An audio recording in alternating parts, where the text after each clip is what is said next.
have cases against the police on police brutality, what would be your argument in favor of those who are seeking justice? In favor of those who are seeking justice, it's simple. Accountability and transparency would always trump anything. And where there is opacity, that's where you have corruption and all of that are happening. There is nothing anybody needs to hide. And I think we should have had something like what we have, like the Truth and Reconciliation kind of panel, like the Okuta panel we had, where people will come, let them talk about these things, let these whole things be televised. At the end of the day, let there be justice, and those who are found wanting should face the wrath of the law. The panel is not going to sentence anybody. At the end of the day, they're going to get to where the people we've got is just to indict them and get them to where they will face the wrath of the law. So I didn't see any need for that secrecy where they were asked to sign oath, and then they got there, and it just made the public not to have confidence, like I keep mentioning, in the whole situation of the panel. Beyond that, no, first of all, the government isn't seen as being sincere in all that it has been doing, and it doesn't need all of these things, because perception is everything, and people should be able to feel comfortable in these panels and should know that they are being protected by the state, not being set up by the state, because you have a lot of people who are even afraid to come out because they feel their families they will go after their families, and they will come after them just for the sake of being at that panel. And on the issue of the cameras that we're taking away, the MD of the, is it LCC they call it, for me it was quite funny hearing him when he said that the camera stopped and the cameras did not record the shooting. So I'm like, okay, if there was no shooting, so which recording was there supposed to have been? The words didn't match. And he said that the camera stopped at 8 p.m. Well, maybe he forgot that the shootings were actually at around 6:41 to 6:50 thereabouts. So we should be able to have that on. But at the end of the day, everything is reeking of this secrecy. There's no transparency, and that makes things absolutely very difficult. We just. What is it? I mean, this gaslighting, this is not the first time it's happening. I'm a member of the Bring Back Our Girls movement, and I remember in 2014 when Chibok girls were abducted, the government denied that there was ever any abduction, and up to today, there are still citizens who don't believe that such abduction happened. So the Nigerian government is used to doing this all the time. It's really sad that they have not realized that the world has really moved on. There's technology, and that media has been democratized. It's not like the usual electronic traditional media that we have, where you will now put fine on them and all of that, and they're scared to speak the truth. There's social media, and no wonder the reason why they want to clamp down on the social media right now. When the protest started nearly 2 weeks ago, did you envisage that it would grow and gain dimensions of disproportion? This particular one, of course, that started on the 7th precisely, the nationwide one that went on the 7th, and before then, the youth of Ugeli in Delta State had really come out. I didn't. I'll be very honest with you. I didn't. I had just come back into the country, and I knew I was at a protest on October 1st.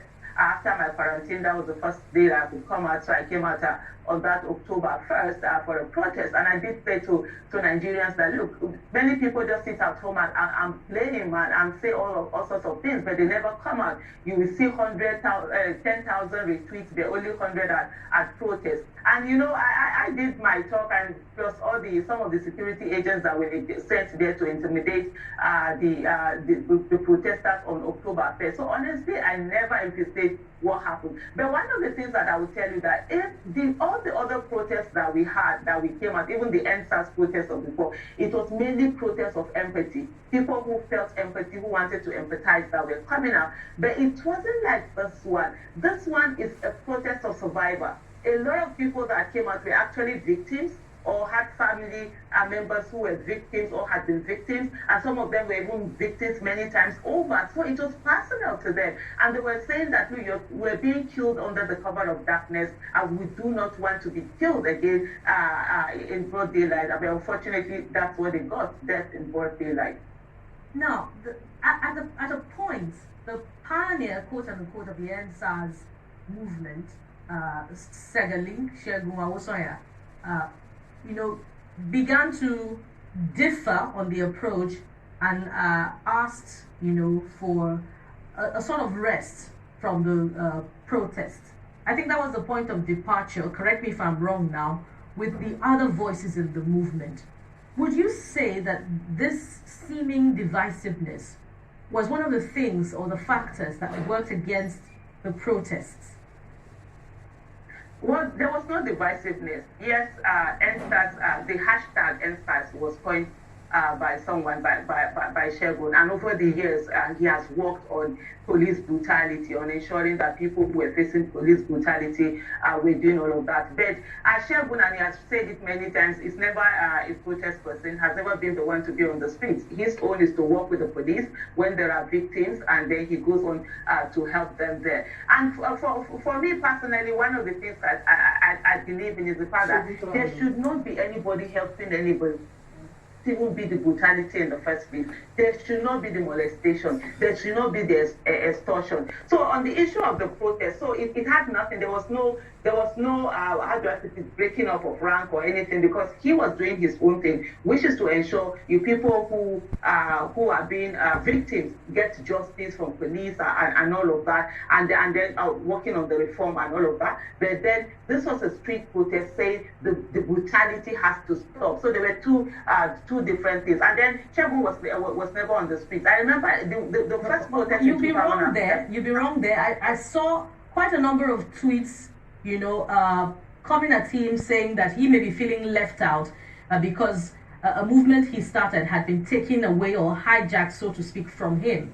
So I saw quite a number of tweets at him in the midst of the NSAS protests nationwide. Okay, so it's this way. It's just for example, like you have the hashtag Bring Back Our Girls, right? There's Bring Back Our Girls in Abuja, in Lagos, in New York, in London, in Jos, in Benin, in Akure. So all of these things. So it's not one person who owns that hashtag or will say, oh, I own the Bring Back Our Girls, or somebody else owns it. It's just there, and people we come out, people that come out in New York, or they have done the Abuja Files, the Lagos family, they do their own. So there's no one person taking it away from the other. It's not a company that was formed. It's a hashtag. It's like when we did the No to Social Media bill. We did that much in December 2015. The person who coined the hashtag, I think her name is Adetutu Balogun, doesn't mean that she owns the No to Social Media movement. There are two different things. So Shegun has always done his own thing. What I'm trying to say here is that on this one, he wasn't even part of those that were on the stage. He wasn't protesting. He was still doing which he's still doing, working with the victims and ensuring that they get either when they are arrested, he's able to get them out within that time, free them from the police clutches